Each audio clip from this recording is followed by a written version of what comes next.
In today's Murli, Baba says that we souls are designed to have spiritual love for each other, but because we have become body conscious, so that spiritual love is not there. Now, today we'll first understand what does body consciousness have to do with, the lack of spiritual love. And then Baba also says that when you understand that you have to be soul conscious, you have to become Sato Pradhan, you have to become the purest and the most elevated again, then when you strive to do that, then you are able to come back to that state of spiritual love for everyone. Now, so we will understand the connection between consciousness and lack of spiritual love. But first, let's understand what is spiritual love. So, do you have any idea what is spiritual love? Because you see, we only know lust and attachment. We don't know spiritual love. So, we know love that emerges from the root of a vice. Okay, so I know love that emerges from greed. I know love that emerges from selfish interest. I know love that emerges from the desire for the body, or I know love that emerges from this feeling that this person should emotionally or financially support me. But do we know love that is spiritual in nature, that is what we call essential love, or love that is the essence, that is that is our design, love that doesn't come from any vice. So, there is this, so I will tell you one incident. So, there are these two people and they came with a situation and where they were arguing, and one person was saying that this person thinks, the other person thinks that only I need him and he doesn't need me. So, he treats me badly. And then it's not like that. We both need each other. And he has to be respectful towards me. If he is not respectful, then this relationship will get over. So, because in a Gyan Kal, you always think that one has to be respectful to the other, because there will come a time when the tables will be turned, and then the one who is in a higher position will come to the lower position, and then the one who is in the lower position might go to the higher position. So this is the logic we use to treat people well in the Lokik sense in the world. But Baba says that, this whole game, who is higher, who is lower, whether the tables will be turned or not turned, you get into this whole game, and what you don't understand is being respectful, accepting, caring towards somebody doesn't require all this. Yes, so in that incident I am narrating to you, the two brothers, each was saying that he needs me more, so he should bow down to me first. Then I just asked them, so do you only think that one should be respectful and loveful when there is a need? If there is no need, if suppose you don't need me tomorrow, today you have come here and today you are talking to me and you are seeking some help, so you people are behaving nicely in front of me, but let's say tomorrow you don't need me, so will you just look at me on the street and not not greet me, or not respond to if I greet you, or will you not pass a smile, or will you not be respectful? So then they said, no, no, of course we'll do that with you. So I said, no, I doubt it, because the way you are fighting with each other, I don't think that if tomorrow you don't need me, you will be respectful and loveful to me. So then they said, no, no, that's not like it. So I said, then what is it? Why will you be respectful to me, and why will you talk nicely to me or pass a smile? So they said, because you are a nice person. So I said, and tomorrow if you hear something bad about me, then what? Then will you stop that? So then they said, no, we will not hear anything bad about you. So I said, no, let's hypothetically assume that you hear something bad about me. Then what? Will you stop smiling? So then one person said, perhaps. So then I said, then if you keep stopping smiling like this, and if you keep blocking your energy of love and respect, then one day you will be very empty, because you will not have any love or any respect in your own heart. So the reason why you have to be, why you are loveful or respectful to someone is not because you need something from them or because they deserve it. It's because that's your essential quality. You are a soul, and a soul is loveful. Is it not our basic nature? When you were children, how did you smile? Because of need. Yes, but these days children also smile because of these reasons. So I remember there is this one little kid, and he's, I think, 3 years of age, and then I saw his Masi giving him a 500 rupee note, and before the Masi gave him money, he was not smiling at all to the Masi. He was only he had a frowning face, and the moment the Masi gave him 500 rupees, he took it and he smiled. So these days children also have learned the value of money, so that's also there. But Baba says that even before you are children, you are a soul. So you become a child, and now 84th birth, and you're carrying those sanskars, so probably they are active in childhood also. But you must know that as a soul, love is your essential quality. You are a loveful soul. And what is that essential quality in action? So how do I, the loveful soul, behave naturally? So you see, there are 4 aspects of spiritual love. First is acceptance. A. So there is a B, C, D. There are 4 aspects. So first is acceptance. You accept everybody as they are.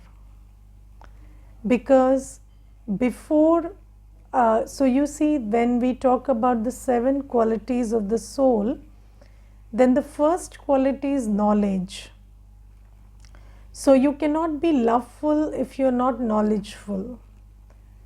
So when I have the knowledge that every soul is unique and there is no comparison between one and the other, and everybody is different from each other, but they all belong to this stage and they have a specific part to play, and there is a very good reason why they are who they are.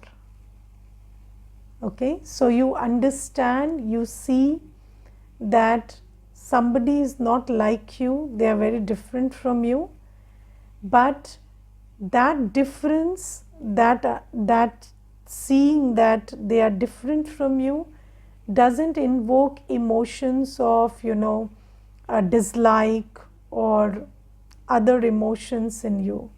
So you accept people the way they are. Acceptance means you don't have any negative emotions about who they are. So you are not creating any negative emotions because of the fact of who they are. So that is acceptance of who they are. And just like I told you, the root of every virtue is knowledge. So first is knowledge, then is purity, then there is peace, then there is love. Yes, so there is first knowledge, then purity, then peace, then love. This is the order.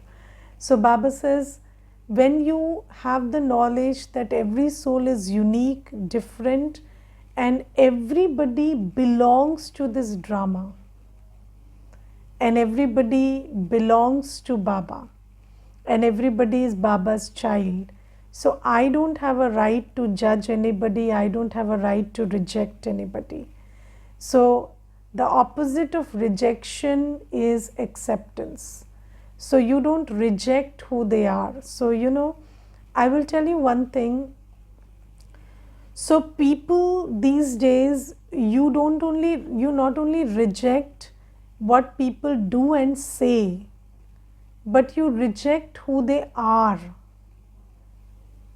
So we have come to that point where I have a problem with you being who you are. And the thing is, every soul is who they are. They cannot change that. So it's the drama that decides who is who. And so I must have this knowledgeful state where I accept everyone as they are. And the second thing is belonging. So this sense of belonging, because you see, originally we are all brother souls. Yes, so have you seen that if you have seen your brothers and sisters grow up, so your brother or sister, and you know them from childhood, and so when they have grown up, they have become very difficult also sometimes, and their spouse complains or other people in the office complain about them, and then you say, no, he's very sweet, he's not like that, he's actually very sweet, you don't know the real him. So this attitude that this is my brother, it invokes acceptance. So Baba says that I am giving you the knowledge that I am your parent and every soul is a brother soul to you.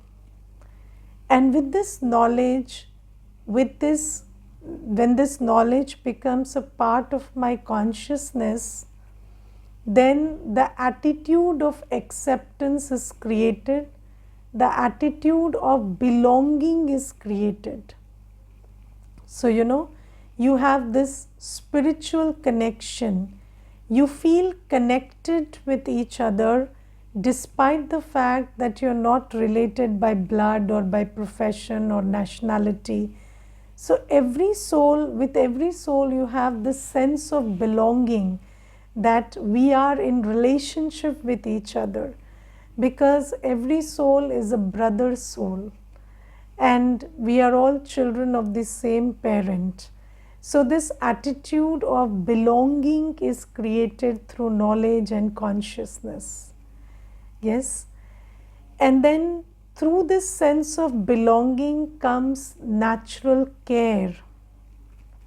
So you see that through this sense that everybody is a brother soul, and even if I don't know them in this birth, or we are not connected by blood or nationality or religion or by any other ways, I care for every soul because there is this deep sense of realization that we are brother souls. So there is this genuine care, and this care doesn't come from a place of needing something, wanting something. it comes from a place where you know this is my brother. So, even if, so I know people who know that this is my brother by blood, and even if that brother has caused a lot of damage to their lives, they still can't stop caring for them. So this care is a byproduct of this realization, this sense of belonging, that this is a brother soul. And in this care, so this care, because the belonging is spiritual in nature, the care is also spiritual in nature. So you care that the soul receives knowledge, the soul receives love, the soul receives Baba's sustenance, and you do everything to bring them closer to Baba. So that's the spiritual aspect of care. Okay, so there is this spiritual love which involves acceptance, there is this sense of belonging, there is this care, and then there is also detachment. D is detachment, because you know the law of karma, and you know that every soul has a predestined journey, and you can only care for them. You can do what makes sense to you to do for them, but then they have their own journey. So you do not get entangled in their journey. You have detachment, you have understanding that they will take everything the way they are destined to take. So there is no attachment, there is no disappointment, there is no expectation, because you know that this is an individual soul on its own unique journey, and you are a part of that journey, and you will contribute in whatever way you can, but you cannot really shape their journey, or you cannot really change what their predestined journey is. So you know that they have a karmic trajectory and they will go by that. So this brings you to detachment. So these are 4 aspects of spiritual love, where there is complete acceptance, there is belonging, there is care, and there is detachment. And when there is spiritual love, it is for every soul, and it is the same for every soul. So, whether it is somebody who is related by blood to you or not, it is the same with everybody. Yes, and that is why you see, and who is the template for spiritual love? Baba. So you see, every soul says Mera Baba. Why? Because Baba's love is the same for everyone, and everyone feels the same love from Baba. Everybody feels, I receive the same from Baba. So this is an aspect of spiritual love. Now, do you think that we have spiritual love these days? Do you, for every soul, do you feel that sense of acceptance, belonging, care, and detachment? I'm sure not. So there is a lot of, this vacuum where there is no feeling of spiritual love, and the only kind of love we know is selfish love. So in the guise of love, selfishness is playing its part. So, and then Baba says that this natural quality that we had was blocked by body consciousness. Yes, so you see that when you are soul conscious, you know that I am a soul and I am here to share the love, the peace, the happiness, the purity that I have within me. And then you allow your love to flow to everybody. So that is a soul conscious state of living. In Satyug, we are soul conscious naturally. So our being. So what is a soul conscious state like? A soul conscious state is where you are happy, peaceful, loveful, pure. And in all your thoughts, in your words, in your actions, in your drishti, that love flows to nature, to every soul around you. So that is when you are soul conscious in Satyug. But then from Dwapar Yuga, what happens is body consciousness creeps in. And then we lose this sense of spiritual love.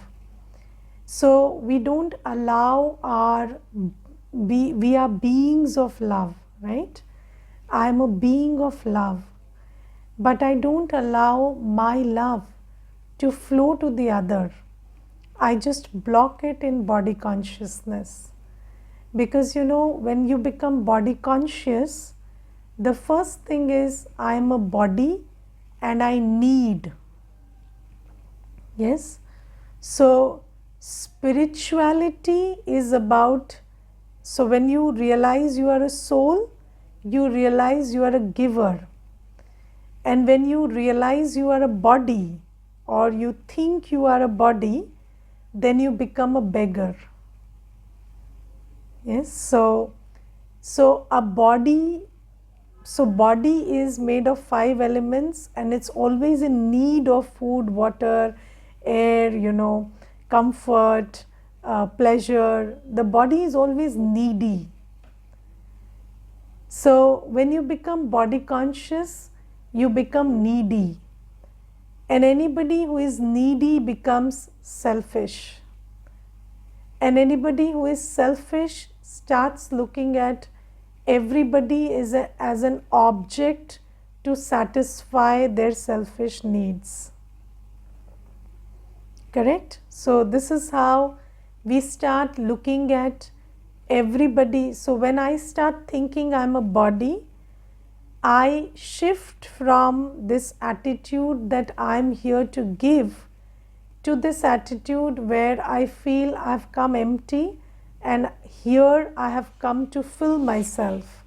So I'm a needy soul and I need everything. I need love, I need peace, I need happiness, I need pleasure, I need comfort, I need sensual gratification, I need. And when this starts happening, then you start looking at everybody as an object that fulfills your need.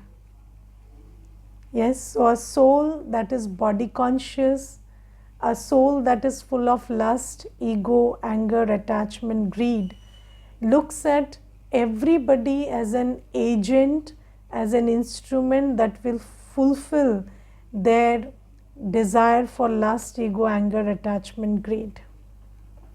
Right? So you think you have physical needs, you think you have biological needs, you think you have emotional needs, financial needs, and you look at everybody as a, what do you say? So you become very parasitic basically, and you think that I have to always keep taking from others. And this is body consciousness. So, there are these 4 words: consciousness, attitude, vision, and action. So there is consciousness which decides your attitude. So when you are soul conscious, your attitude is that of a giver. And your vision is that this is where I have to give. So you look at every soul as a brother soul who deserves your love and your respect. So do you see that consciousness, attitude and vision are linked? And then as is your vision, so are your feelings, so is your thought, so is your action. So this consciousness, when I am soul conscious, I feel that I am a giver, I am a soul, I am Baba's child, and everybody is a soul around me, and I am here to share the gifts that Baba has given to me. And I come with the attitude of a giver. I look at every soul as a worthy soul, worthy of respect and love. And then my actions are always loveful, respectful, accepting, caring, because it emerges from the place of knowing who I am and knowing that I am the child of the bestower. I am the child of the bestower of happiness. So that is soul consciousness. So soul consciousness is I am a soul and I am the child of the bestower of happiness. So then my attitude is I have to give happiness, and my vision is that everybody deserves happiness, and then I keep giving it. And when you become body conscious, then what happens? My attitude becomes I am empty, I am needy, and then my vision is everybody is a source to fulfill my needs. So you are brought on this planet to feed my ego, to give me my emotional fulfillment, to quench my desire for lust, yes, or fill my need for property, money. So you are here just to quench my greed, my lust, my ego, my attachment, is it not? This is the attitude we have, or not? So this attitude and this vision, where you look everybody as an object to gratify your needs, this comes from body consciousness. And then there are two kinds of categories of souls that exist. One who fulfill that need and they become the recipient of your love. Yes, they become the recipient of your care, your love, your your respect. And then when they don't fulfill your need, they become the recipient of your disappointment, anger, and insult and defamation. So you are looking at the world as somebody who should fulfill your needs, and then where your needs are fulfilled, you are well behaved, you say I have good wishes for them, you say I have love in the heart for them. And as soon as they stop fulfilling your needs, then all your attitude shifts. Yes, and your feelings change, you start misbehaving with them, you start defaming them.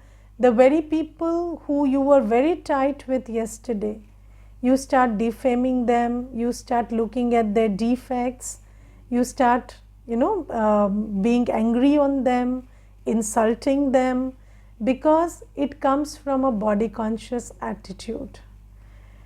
And then the other aspect of body consciousness is the other name of body consciousness is ego. And ego needs to be fed always. Yes. So how do you feed your ego? By looking at other people's defects. How do you feed your ego? Early in the morning, you point out that this person is making this mistake, and then you hold that defect in your intellect, and then you say, I'm so much better than them. I'm doing everything right, and I'm the good one, and I'm the right one. So the easiest way to feed your ego is to put someone else down. And that's why you look at other people's defects. You don't look at other people's defects because you are concerned about them. You look at other people's defects because when they have defects, when you hold their defects in your buddhi, your own defects look smaller to you. Yes, and have you seen this conversation that we have in the household, where somebody says you have this problem and you should change it, and you immediately says you have a bigger problem, why don't you look after that? So the thing is, you want to point out at the other person's bigger problem so that your own problem just vanishes. So, you don't want to look at your defects. So, what you do is you keep looking at other people's defects, so you don't have the time and thought to look at your own. But Baba says that there is one very beautiful law. You will become what you see. Seeing is becoming. Right? So already you have a lot of defects. And then you're not looking at them because you are busy seeing the defects of others and ignoring yours. And the thing is, in that whole journey of looking at other people's defects, you are not paying attention to improving yours. Second is, you are imbibing their defects also. You become what you see. If you are always focused on other people's defects, they slowly become your defects. Have you seen this? You live with a miserly person and every day you say, this person is not spending, not spending, not spending. Slowly you have started holding on to your purse tighter and tighter and tighter.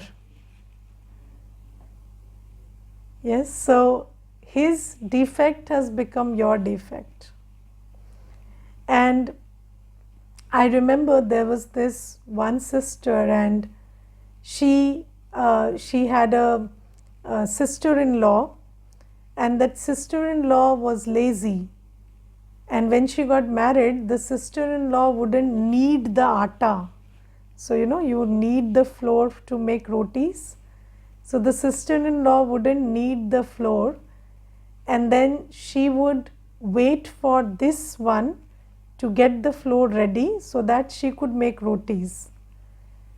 So then this soul, my friend, she started always waiting for her to knead the atta.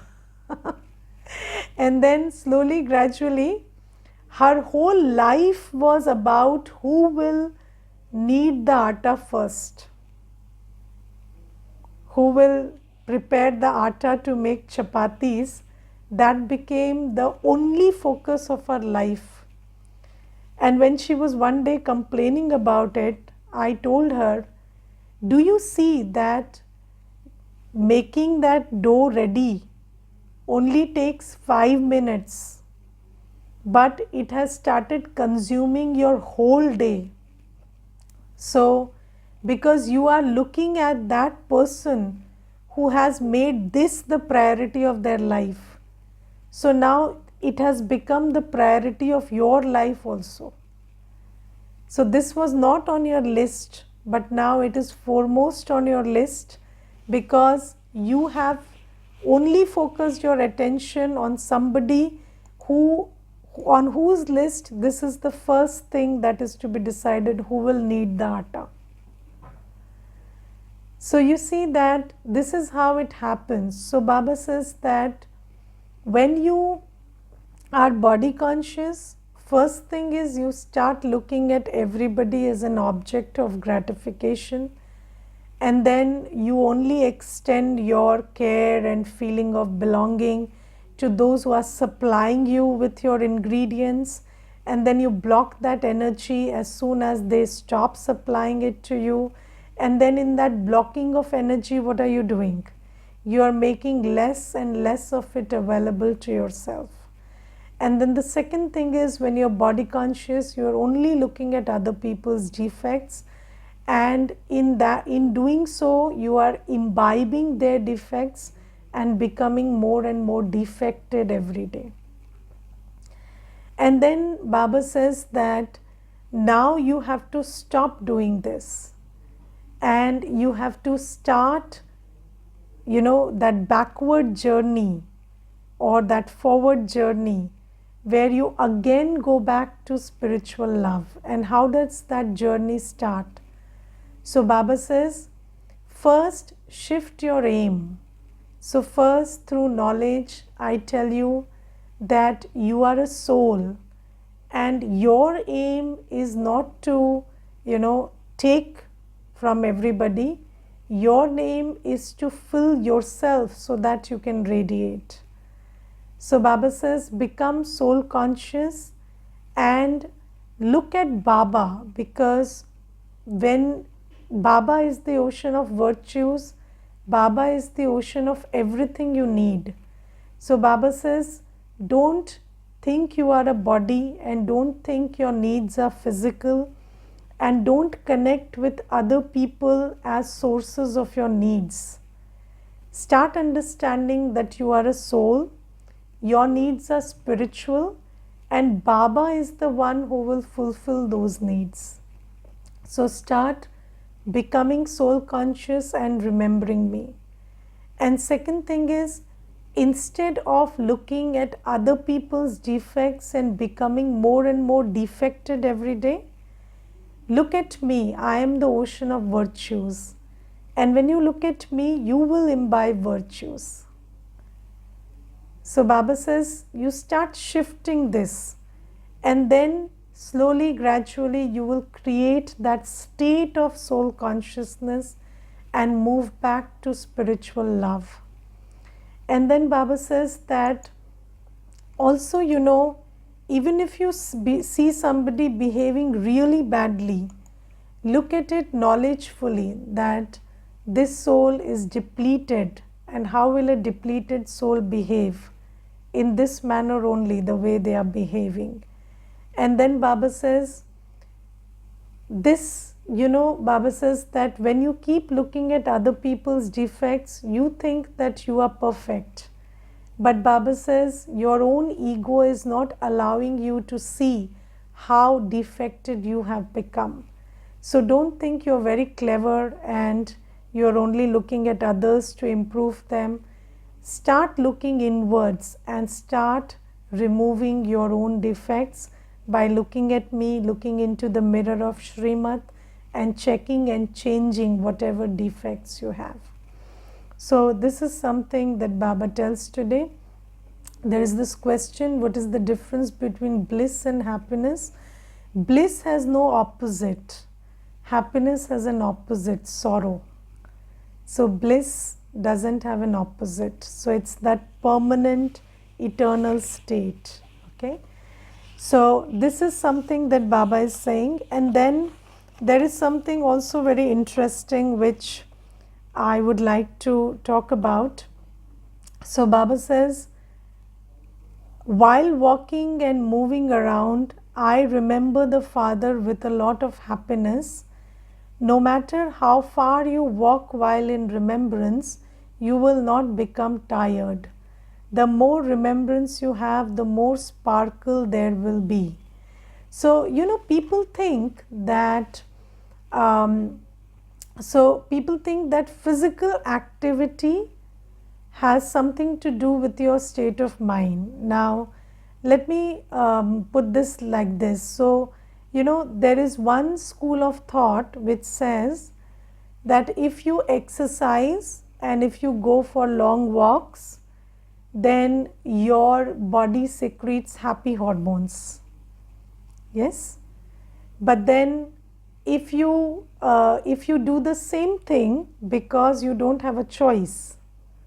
So let's say you are exercising and you are sweeping and mopping the floor. Is that not exercise? So the maid has not come, and then you have to sweep and mop the floor, and then you don't have a cab or a vehicle, and then you have to walk 5 kilometers. Then will that release happy hormones? No, you become very miserable at that time. So you see that I, the soul, do everything through the body. So it is my state of being, my consciousness, which releases the hormones, not the activity. So Baba says that when you are in my remembrance, then even if you are doing something which is very physically stressful, maybe it's a lot of hard work, maybe it's walking miles and miles, but you will not feel tired. Because happiness or tiredness is related to consciousness. It is not related to activity. These days people say that, if you eat chocolate, happy hormones will be released. If you walk, happy hormones will be released. If you exercise, they will be released. No. Happy hormones, that is a separate issue. This is a machine, the body is a machine. You must keep it operational. So, otherwise it will just jar. So, that's a different issue. This is a machine. So, the body is a machine and every machine needs to be oiled and exercised. So, that's different. But that has got nothing to do with happiness or sorrow. So, whether you are feeling happy or tired or sad or miserable, or you're full of gratitude, or you're full of, these thoughts about how miserable I am, that is all related to your state of mind. And your state of mind is dependent on your consciousness, because I told you the soul has consciousness, and consciousness decides mind, buddhi and sanskar, what will be active. Okay, so when you are in remembrance of Baba, Baba says you can do anything, everything, and still you will not feel tired, you will be very happy. So this is one lesson that Baba is giving us. Okay, Om Shanti.